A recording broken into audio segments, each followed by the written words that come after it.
And so it's a way to honor and remember those who came before us.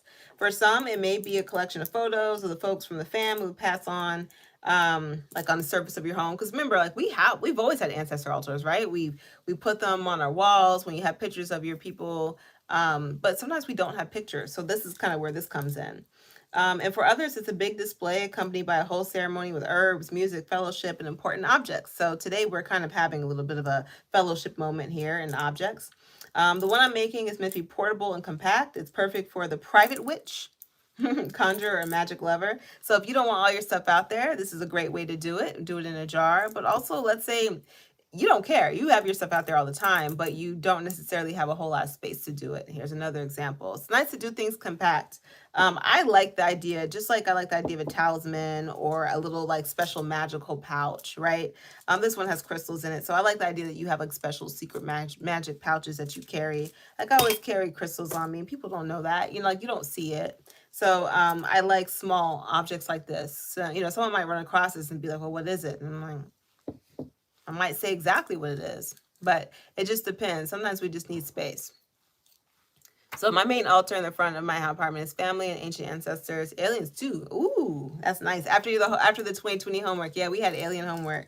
Um, and so then this one will be an intentional calling for those known and unknown to me to continue to have a positive impact on my life. So that's my intention with this one. I think about like the Dia de los Muertos and just communing, but I really am like, I want me to have that connection with my ancestors. So in the Grand Canyon, I will say like that was so rich with that ancestral vibe. You know what I mean? I was calling everybody I could call on because when I'm telling you it's a miracle that I sit before you, it was a miracle. I really didn't think I was going to make it out. I knew I had to make it out, but the physical pain I was in, I had to stop and start. It was slow motion. It was slow motion up that canyon. And I really I felt covered by my ancestors. I felt wrapped in a little warm little hug. And even when I was climbing up, this was not with strength. I was literally shifting my weight and then just hoping that that leg would swing up and then switch and swing up, switch and swing up. So that was pretty much like what I was doing to survive. But it was, and so this is really kind of like along the line here of where we are. So I have a few different things that I'm going to be using today. We have some some pebbles here because I think this will be a nice kind of like the pebbles. And my idea of this is when you think about almost like how we kind of bury things, like the idea of it rising up.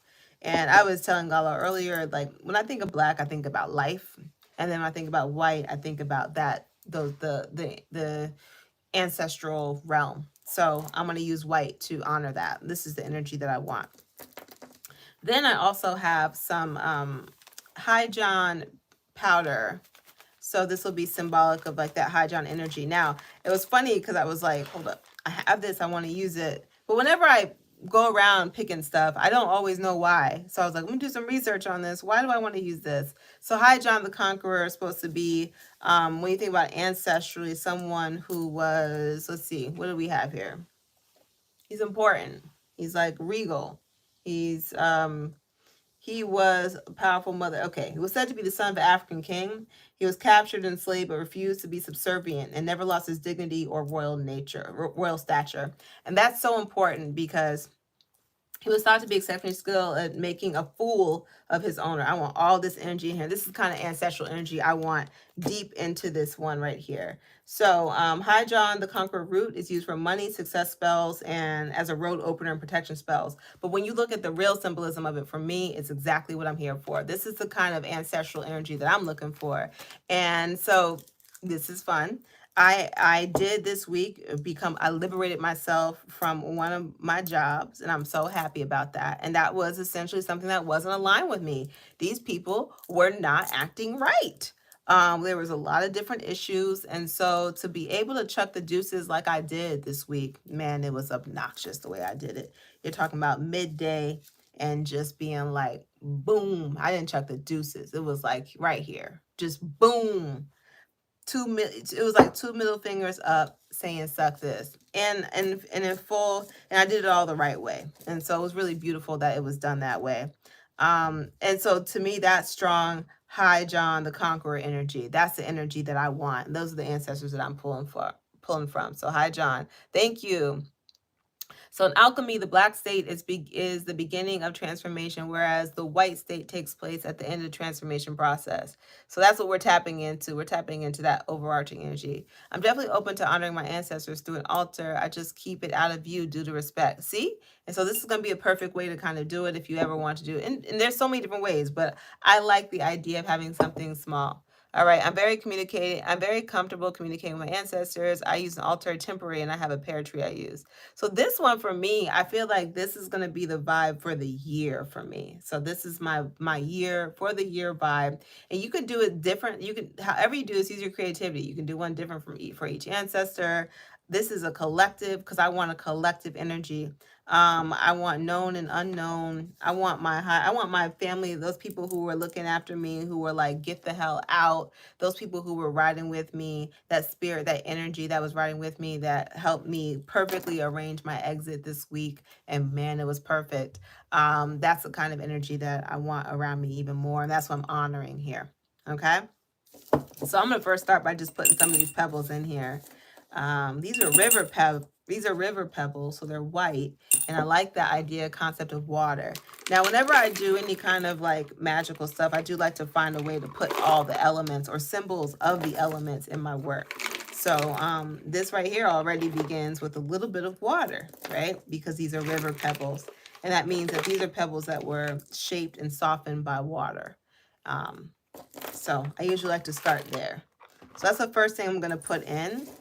This is like my foundation, if you will. It's also going to be a little pretty. This isn't going to be pretty by the time we're done. Probably not, but that's okay.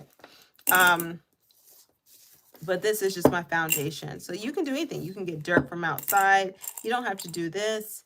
I have this nice little bag of crystals, and I think I'm going to put a few in. So we'll see which one kind of moves me.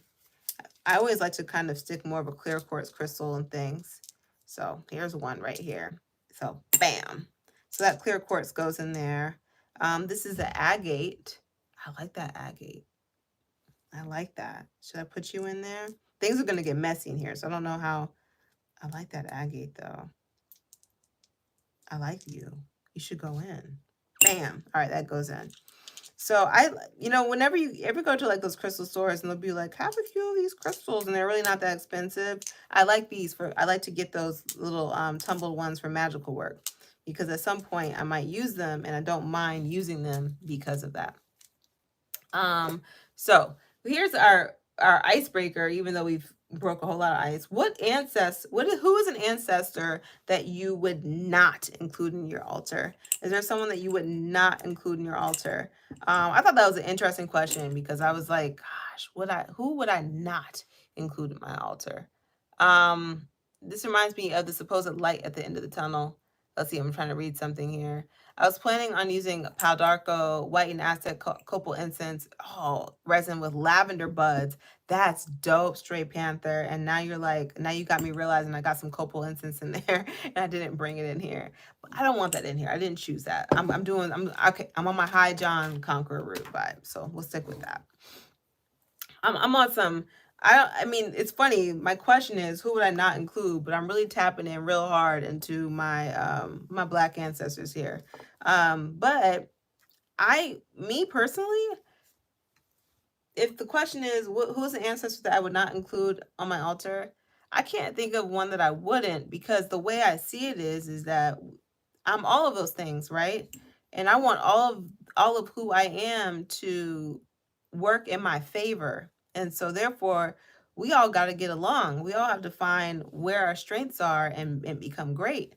If I see it as as a collective, if I am myself a collective, I wouldn't exclude anyone, because I need us all to be somehow synchronized to the highest level. So there we go. And for the tree, okay, I'm reading here. I want to know. Oh yeah, we're doing something here. All right, so that's what I would do. So I got this part in here. Now I got some herbs. So this has been my water element and my earth element. There's gonna be some more fluid in here, but that's gonna you'll find out. And that fluid's gonna kind of go a little bit of fire. I got some herbs. So this is my love blend, and this is rose petals, rose hips, and hibiscus. So this is strong heart vibes, and I want that. Ooh, girl, you a little wild here. So this is the rose and hibiscus.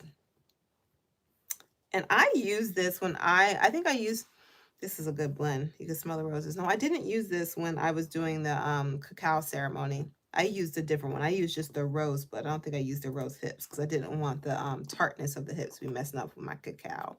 So I kept it a round flavor. I did cardamom and rose. But this one has been waiting.